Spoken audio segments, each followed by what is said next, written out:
तो प्रश्न 11 को देखा जाएगा कि निम्नलिखित में से किसी एक विषय पर निबंध लिखिए। ये आप लोग के 9 नंबर का आता है, 2+7 करके निबंध लिखना है। और कम से कम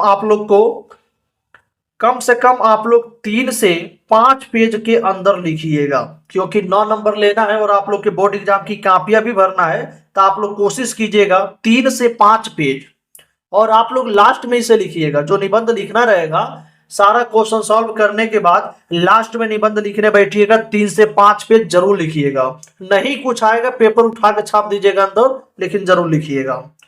तो जो आप लोग के 4 क्वेश्चंस इसमें बना करके पूछा गया है कि बेरोजगारी की समस्या और समाधान, सर्वधर्म समभाव, किसी मेले का आंखों देखा वर्णन गोस्वामी तुलसीदास। जो आप लोग को आएगा उसे ही लिखिएगा।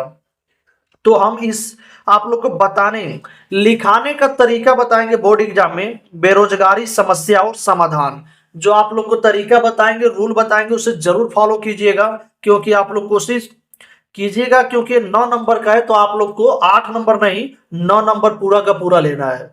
तो चलिए बेरोजगारी समस्या और समाधान को बताते कैसे आप लोग लिखिएगा। और हम आप लोग को पूरा तो नहीं लिख करके बताएंगे, बस उसका रूल बताएंगे, आप लोग वैसे लिखिएगा। तो सबसे पहले बीचों बीच में प्रश्न संख्या 11 डालिएगा आप, और ऊपर मोटा हेडिंग में डालिएगा ब्लैक पेन से बेरोजगारी समस्या और समाधान। बेरोजगारी समस्या और समाधान हेडिंग डालिएगा। फिर आप लोग रूपरेखा एक तैयार कीजिएगा बॉक्स में ऐसे करके, क्योंकि ये आप लोग को बोर्ड एग्जामिनर, यही जो एग्जामिनर कॉपी चेक करता है यही सबसे पहले देखता है। तो आप लोग एक बॉक्स बनाइएगा, उसमें सबसे फर्स्ट याद कर लीजिएगा प्रस्तावना रहता है, और सबसे लास्ट में उपसंहार रहता है। ये 2 पहले याद कर लीजिएगा आप लोग, प्रस्तावना और उपसंहार। और सेकेंड नंबर पे जैसे बेरोजगारी का मतलब हो गया, तो बेरोजगारी का अर्थ क्या है। थर्ड नंबर बेरोजगारी का कारण क्या हो सकता है। फोर्थ नंबर की बेरोजगारी को रोकने का उपाय क्या है। ऐसे आप लोग को क्वेश्चंस बना लेना है, और आप लोग इस बॉक्स में बना लीजिएगा और लिख लीजिएगा। उसके बाद से आप लोग को इसका एक एक हेडिंग कर करके कम से कम 10 से 20 लाइन इसके बारे में लिखिएगा।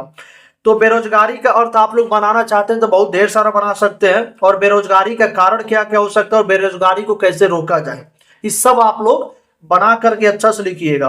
तो प्रस्तावना मेन होता है और उपसंहार मेन होता है। तो चलिए प्रस्तावना और उपसंहार को हम बता देते हैं, और जो भी बेरोजगारी का अर्थ, बेरोजगारी का कारण और बेरोजगारी को रोकने के उपाय जो भी रहेगा, आप लोग कम से कम 2 से 3 पेज में इसको लिख दीजिएगा, और 1 पेज में ये दोनों को लिखा जाएगा।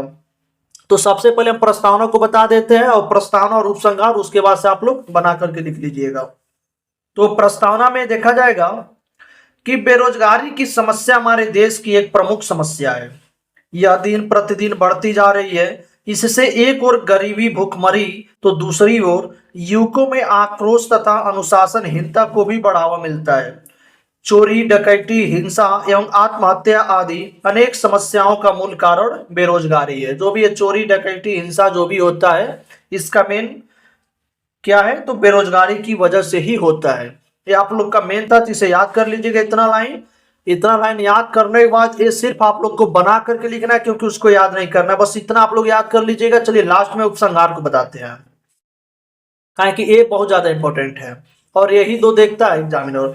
और ऐसे आप लोग हेडिंग डाल डाल के बीच में लिखिएगा। उपसंहार है कि बेरोजगारी को दूर करने के लिए हमें एकजुट होकर प्रयास करना चाहिए एवं कम दरों पर काम नहीं करना चाहिए। हमें स्वयं छोटा धंधा करके लोगों को रोजगार देना चाहिए। बहुत ही जरूरत पड़ने पर मशीनों का प्रयोग करना चाहिए। ज्यादा से ज्यादा मजदूरों को रोजगार देना चाहिए। इन सब तरीकों से हम बेरोजगारी की समस्या को दूर कर सकते हैं। तो आप सभी लोग कोशिश कीजिएगा कि जितना हेडिंग है इसको आप लोग 3 से 5 पेज में लिखने की कोशिश कीजिएगा, तभी आप लोग को 9 नंबर एग्जामिनर देता है।